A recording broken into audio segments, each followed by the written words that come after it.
Welcome to From Caving In to Crushing It, the podcast for those who find themselves immersed in adversity and choose to write their story instead of having others write it for them. I'm Drew Deraney, and I'm your host.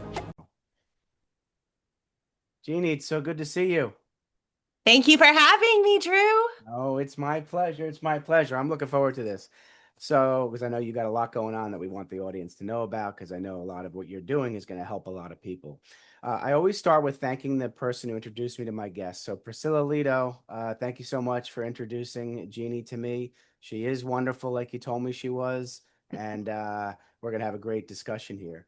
So, the audience knows they're familiar with me starting these discussions off with how when we're young, we're taught, and it's not a malicious teaching, we're taught that life is linear, that it's a straight path, that if we do A plus B plus C, we're going to get D. We do that stuff in that order, everything's going to be fine. For the most part, life is linear until it's not. Ultimately, an external circumstance is going to get in the way of one of those letters and derail our straight path in life to more of a circuitous one. When that happens, adversity rears its ugly head. And depending on our level of awareness, we see adversity differently. I always talk about there's three different people out there. So, for the sake of having Jeannie here, I'm going to say woman number one has a ton of blind spots. She doesn't even see the adversity because she's told to live her life a certain way and she just does it and nothing changes. And then there's woman number two. Woman number two sees that adversity and she says, I can't do anything about that. I'm a victim. Else is to blame. Life is doing that to me. I can't change anything. And she goes about her life with no changes. And on her deathbed, she's got a ton of regrets. And then there's woman number three, the women I have on this show. It's Jeannie. Woman number three looks at that adversity and finally says, I'm sick and tired of being sick and tired. That adversity is not a barrier. That's an opportunity for me to do something different, take control of my life, and becoming a stronger woman on the other side. So, Jeannie, I ask you, reach back as far as you need to for that defining moment, that tap on the shoulder, the whisper in the ear, or like what I needed, 2x4 upside my head, that transformed you from the woman you used to be to the strong woman you are now. So I would say first and foremost, what kind of led me down this path of even becoming a caregiver conference founder is because both of my parents passed away from Alzheimer's. Both of them, there was no previous family history on either side, and so they both died fairly young. And this was kind of the hand my family was dealt with. My parents were divorced at the time, and so my father went first, and that was obviously devastating. But it was really how my mother's death came about really shifted me dramatically. So I would say that I was probably woman number two, whining and complaining about a lot of things, but for good reason, because a lot of things were also being hidden from me.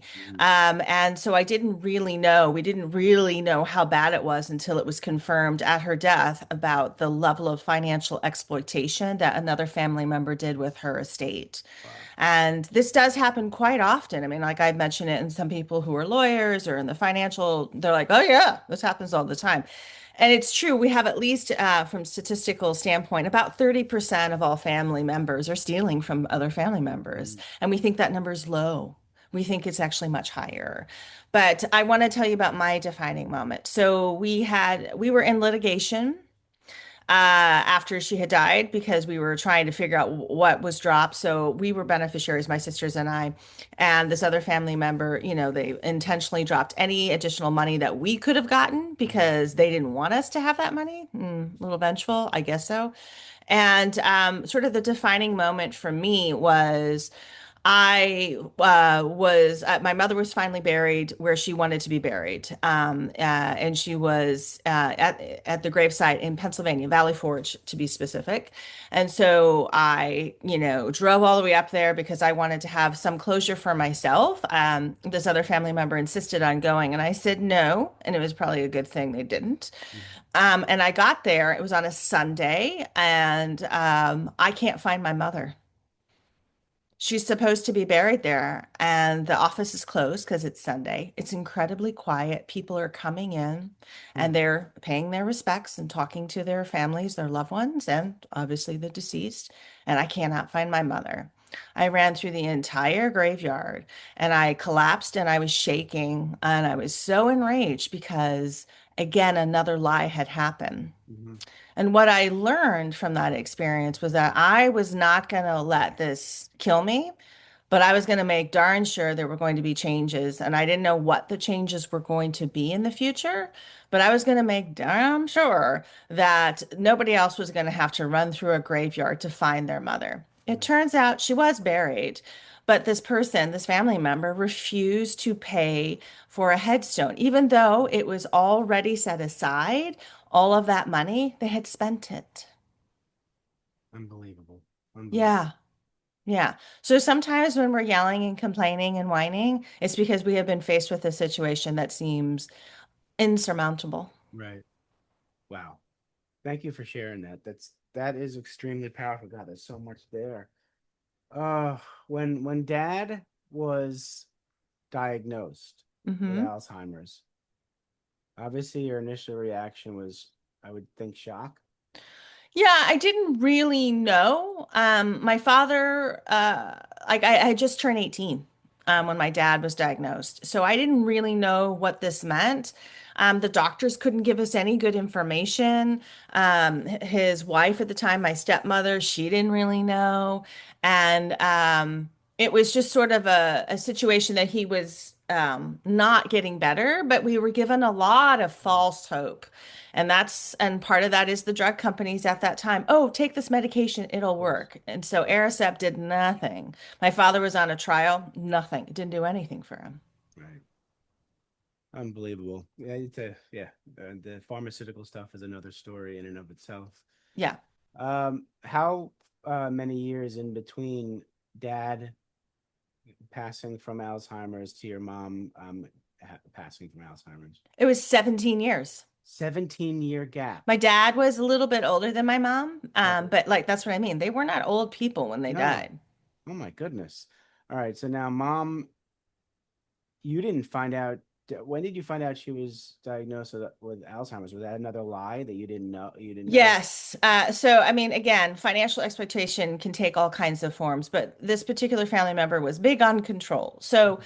I had been saying, and my sisters had been saying, she's not right. Have she's gone to the doctor? What's going on? I asked, and I would always get, well, I don't know. And the doctors aren't telling me anything. And I was like, what? So, I Mm. went out there and I found the medication with her name on it, Aricept again, with my mother's name on it. And I said, oh, does she have Alzheimer's and dementia? Because this is what this med's used for.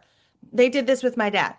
And they were like, well, I guess so. They're still not really clear. The lies run deep. Oh my goodness. Was this family member the official caregiver of Mom living with? Yes. Hmm. Okay, so they had full control of having their mom live. Yes, but we were supposed to be part of that control. So the way the will and estate were written is that they might have been primary, but that we had to be consulted, Okay. and the consultation is where everything went to poo. That's a nice way of putting it. Yeah. Well, I'm sorry all this happened to you. Obviously, you are a strong woman and you got through it. Once Mom was buried, did they ended up putting the stone up? No, No, even to this day. no. Believable. All right. So let's Mom, all right, now you finally have decided that this isn't going to happen to anybody else. I'm going to get some answers and make some changes. Tell me what the first step was in making those changes. So this is one of those sort of kismet kind of conversations that shows up. But all of a sudden, I got a job to work as a contractor at the federal government here in Hmm. the Washington, D.C. area. Okay. And I actually ended up building a retirement readiness and caregiver program. So I helped thousands of employees. And so I kind of locally told my story, not in so much detail about the cemetery and all those things, but Right. Hey, what conversations are you having now?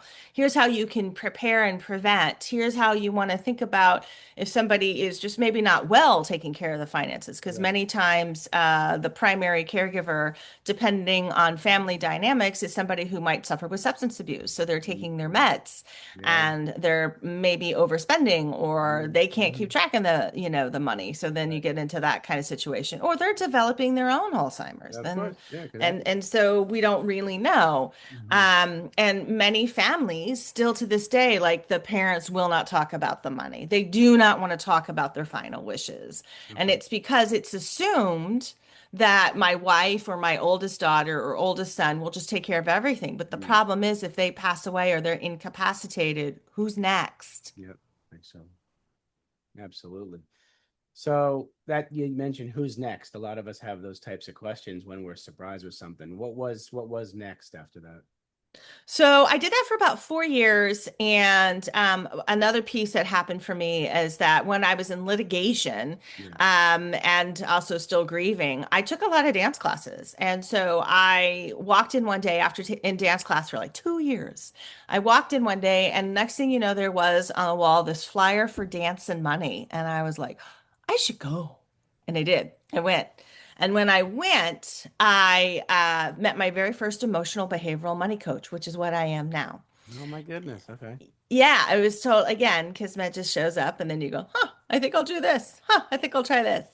And so I've become a money coach, and it's been very, very exciting. I love what I do now. And I work with people's emotions and patterns. I Mhm. sometimes work with people who have family caregiving situations, and I explain to them the risks and what the things they need to look out for, and that they can't be the only one, the savior of the family, Yeah. because that's a big problem in families is that we Well, expect one or two people to handle it all. And it's like, no, they're going to die at a faster rate because yeah. that's what happened in the pandemic. Yep. Yep.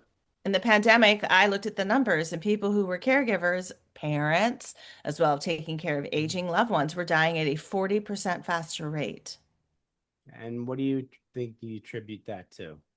Well, at the time of the pandemic, it was a little easier to isolate. It was because you couldn't leave your house, or you couldn't, a lot of your medical appointments were pulled back. Right. So there were people who had, unfortunately ended up with terminal cancer, Right. which if they had been able to go to their doctors and gotten the Right. routine follow-up, things would have been very different. Hmm. So that's part of the problem. Number two, do caregivers actually pay attention to their own health? You really don't. Many of them do not. Not enough of them do. And Right. so they try to slug it out and take care of it and just move and put out the next Right. fire and do the next thing. So that's another major problem. Yeah. But then I would say the third and final thing is, what type of resources are there in their communities, and are they able to access them? Right.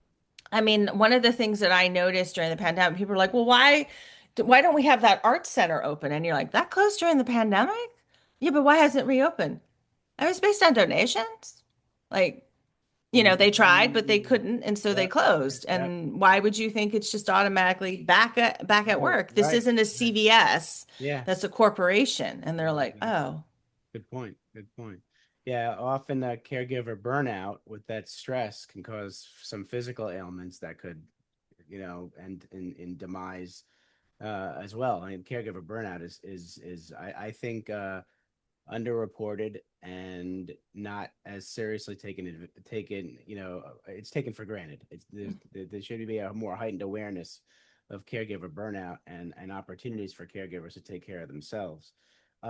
With that said, what are you doing? Tell us about. I love the term emotional in front of money coach. So let's talk about the emotional money coach, and then we're going to go into how you are a founder of events for caregiver about regarding caregiving. sure, sure. So, one of the things that I really learned when I went to my dance workshop about Yeah. emotions and money is that Mhm. we broke down family rules and Okay. family rules with money. And I was suddenly like, oh, this is why everyone, not everyone, but why certain people in the family absolutely believe this other family member and Mhm. supported them. Because at the end, we said, oh, no, she did. And they took the money. They were like, oh, what? And when you break down the emotions, you see, like, oh, the reason that you live in denial is because, like you said, you're woman number one. You believe that this is just what the way life is. And of course, you don't really have any choice in the matter, and you just hope and pray, and Very true. and that's all you can do. And that's not what can happen in families. No, no.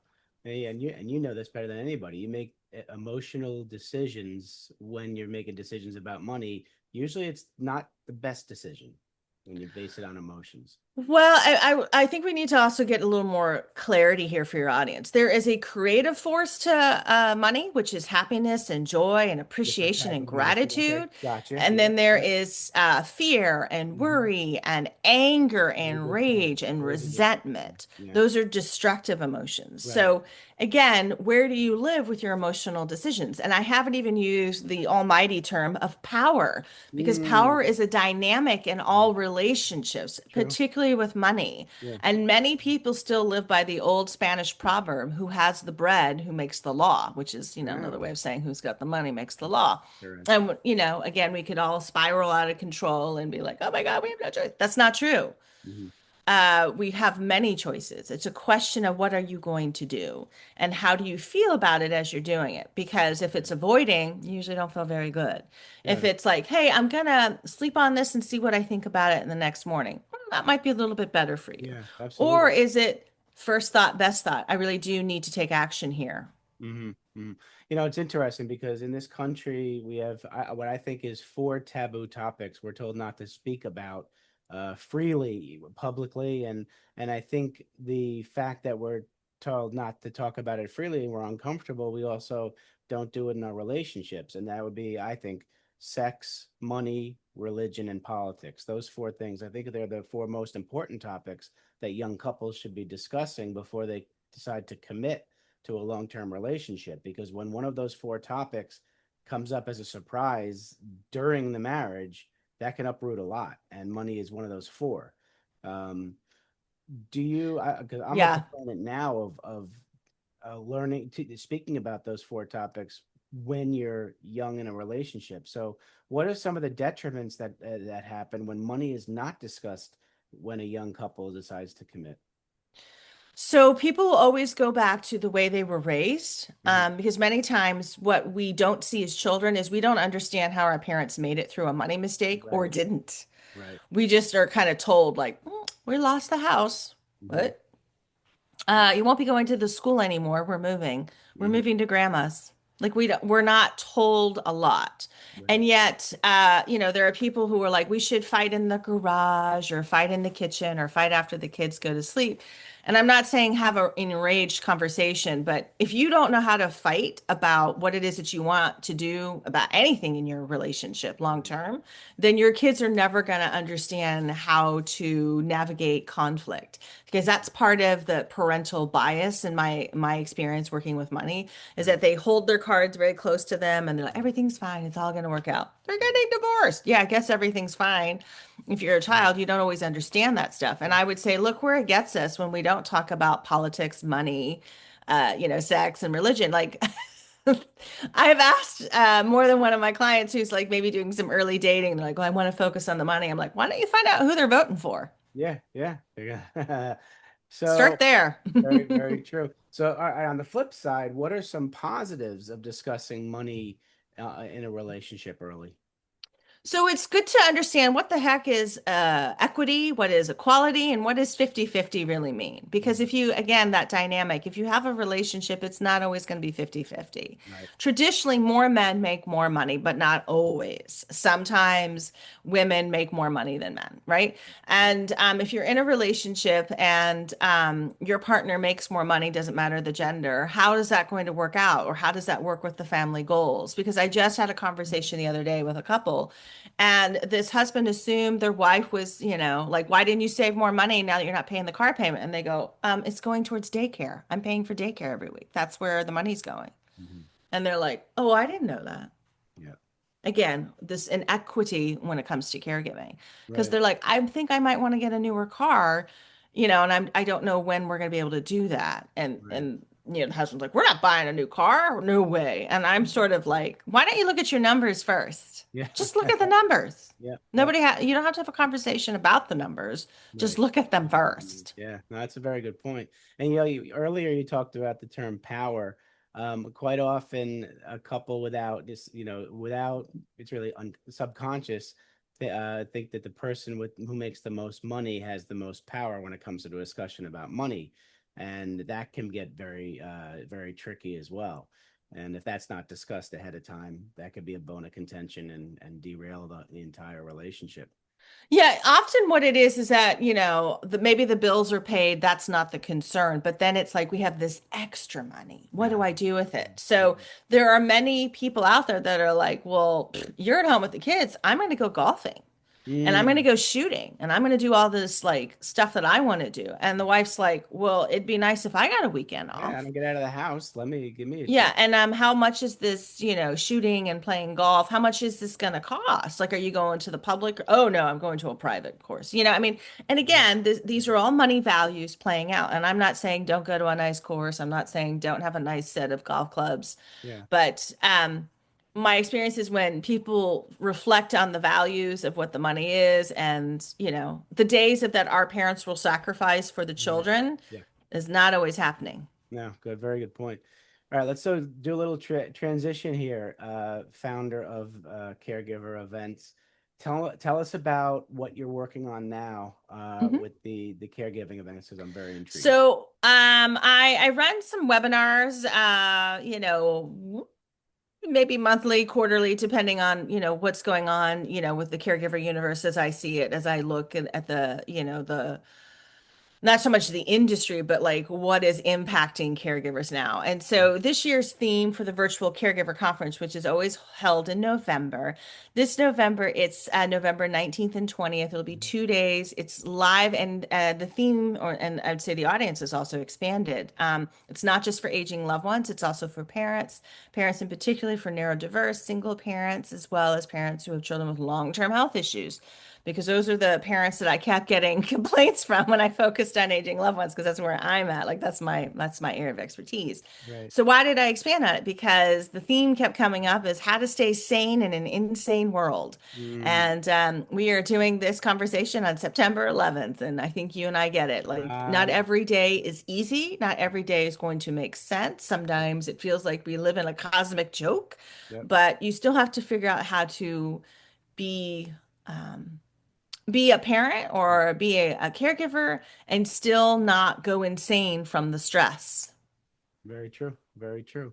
So tell us a little more about the event. What speakers, how many people do you expect to attend, or have they attended in the past? Oh yeah, people have Who- attended in the past. Oh, definitely. Yeah, So who's this the reach? year last year I actually sold out my overflow tickets. Yeah, awesome. And Wonderful. so this year, since it's a 2 day event, we're planning to do more than just double. We're going to expand. So it's going to Good. probably be about 500 or more attendees. Beautiful. And the speakers are like neuro coaches, obviously estate and will attorneys. We have financial experts talking about what you as a caregiver can do if Hmm. you are also a parent, and how you can prepare and plan for your own savings, as well as what Right. do you do if you have a child that has a longer term health issue, number Mhm. one. But also working with I already said neuro coaches, but working with divorce and family caregiver coaches, because these folks, provide a wealth of information that people need. Yes. Because a lot of times people think caregiving is, just like hands-on, but it's not true. It's getting the calls in the middle of the night. Right. It's having to figure out, what are we supposed to do with this? Does anyone know? And if it's just a single caregiver, you are responsible for all medical and financial. Right. And then what do you do if you're having family drama as a Hmm. caregiver? Like, Hmm. who do you ask for? Like, what are the supports Absolutely. that we need to get there, to help us so that we are in a better state? Right. So that those are some of the amazing speakers, and I do have one that I'm actually very, very excited about. She does ancestral lineage healing. So, and that's like, people are like, what is that? Yeah, And what is so it's not just a that? woo thing, Right. but well, many times when a family member passes, people are still grieving and they don't really get the closure that they would like. They Okay. don't get, and so it's not just so much a death doula. This is like literally looking at your beliefs surrounding life and death, and then also choosing if you want support for that. Right. Because it's not uncommon in many, many cultures that you go to your ancestors for comfort. Mm, very true. Very true. That's going to be an interesting one. Mhm. Absolutely. Very much so. Uh, is there anything else you'd like to share with the audience that we haven't covered yet? What I would say is that if you are doing some level of caregiving, I would say a caregiver support group can be a little dicey. Sometimes it's very helpful. Sometimes the Facebook groups can be very helpful, but there's a lot of advice giving instead of helping, like actually giving Mhm. people tools and resources and Right. skills. And that was my biggest gripe when I was a caregiver. It was like either it was all drama Mhm. or it wasn't, people who were helpful. Yeah. They were just, oh, it's too bad your mom's sick. And it's like, Yeah, thanks. thanks. That was helpful. Yeah, Yeah. the unsolicited advice can be dangerous because when you're vulnerable and Hmm. not sure, and then you start to take advice from people who are non-experts, Yes. that could be a problem. Can be a Yes. big problem. Absolutely. So the audience certainly has captured the essence of Jeannie Dougherty, and they're going to want to get in touch with you, Jeannie. So everybody out there, JeannieDougherty.com, and that'll be in the show notes as well. All right, before we finish up, I've got two questions for you. Okay. Are you ready? I'm ready. All right. So, Jeannie, you're in your happy place and you're Yes. sitting down with 7 to 10-year-old Jeannie, and you want to give her advice about life. What are you going to tell her? I would tell her that pay attention to your emotions. They are the secret to your happy life. Oof, I love that. That's deep. Adults, we should all do that too. All right. Now you're sitting down with Jeannie, the young businesswoman, young entrepreneur, and you want to give her advice about business. What are you going to tell her? What I would tell her is that you have many great thoughts, but you've got to dial it in and focus on the pain, to your audience, because that's the stuff that actually connects. That's beautiful advice too. Well, Jeannie, I want to thank you for a bunch of things. Thank you for coming on. Thank you for coming into my life. You are an absolutely wonderful woman and you are doing wonderful things. Please keep doing what you're doing. You are helping a lot of people. Thank you so much, Drew. I really appreciate it. No, you're welcome. Everybody out there, please take care of yourselves. Thanks so much for listening. If you enjoyed the episode, please subscribe and give us a review to help others find it. I'd like you to answer this question. Are you living the life you want to live, or are you living the life others want you to live? I'd like you to think about that for a second, because I strongly suggest you live the life you want to live. If you want to learn more about what I stand for and my services and how I'm able to help many men get out of their own way, please go to my website at www.profitcompassion.com. Feel free to also email me at drew@profitcompassion.com. I'd love to have a conversation with you. Take care of yourself and choose to write your own story instead of letting others write it for you.